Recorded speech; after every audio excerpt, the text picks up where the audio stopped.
একের পর এক ভুলে বিতর্কের মুখে বিসিবি। কিছুদিন আগে ঘটা করে আয়োজন করা ক্রিকেট কনফারেন্সে সাংবাদিকদের দাওয়াত করেও 5 তারকা হোটেলে ঢুকতে বাধা দেওয়া হয়েছিল। এর প্রতিবাদও করেন ক্রীড়া সাংবাদিকরা। পরদিন বিসিবি সভাপতি আমিনুল ইসলাম বুলবুল এক ভিডিও বার্তার মাধ্যমে দুঃখ প্রকাশ করেন এবং ক্ষমা চান।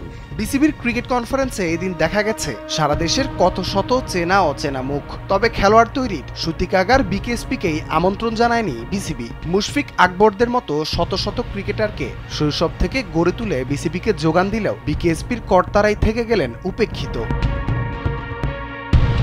ক্রিকেট কনফারেন্সে গিয়ে সারা দেশের ক্রিকেটাঙ্গনের প্রতিনিধিদের কিছু কথা বলার সুযোগটা দেয়নি বিসিবি। তাতে করে ক্রিকেটাঙ্গনের প্রতিনিধিরাও বঞ্চিত হয়েছে আন্তর্জাতিক মানের ক্রিকেটার তৈরির কারিগরদের মূল্যবান দিক নির্দেশনা থেকে। সর্বশেষ যে ক্রিকেট কনফারেন্স হলো, আমরা ভেবেছিলাম যে বিসিবির ক্রিকেট কনফারেন্সে আপনি যেটা বললেন যে স্পোর্টসের সূতিকাগার বিকেএসপি এবং আমরা অধিকাংশ talented legendary cricket player BKSP আমরা তৈরি করেছি।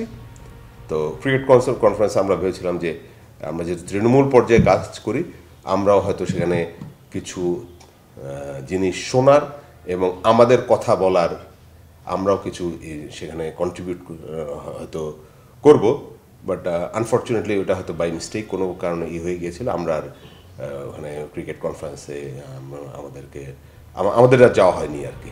সাকিব, মুশফিক, লিটনদের মতো প্রতিভাবান ক্রিকেটার গড়ে তুলে বিকেএসপি যুগে যুগে অবদান রেখে যায় বাংলাদেশের ক্রীড়াঙ্গনে। কিন্তু তাদেরকেই ক্রিকেট কনফারেন্সের মতো মত বিনিময় মঞ্চে না ডেকে ভুলের পাল্লা আরো ভারী করল বাংলাদেশ ক্রিকেট বোর্ড। বিকেএসপি নীরবে কাজ করে যায়। ক্রীড়া শিক্ষা প্রতিষ্ঠানটির অবদানের কথা দেশের কোনো মানুষের অজানা না থাকলেও কেন বুলবুলের লিস্টে এই নামটি থাকলো না, সেটি জন্ম দিয়েছে বিস্ময়ের।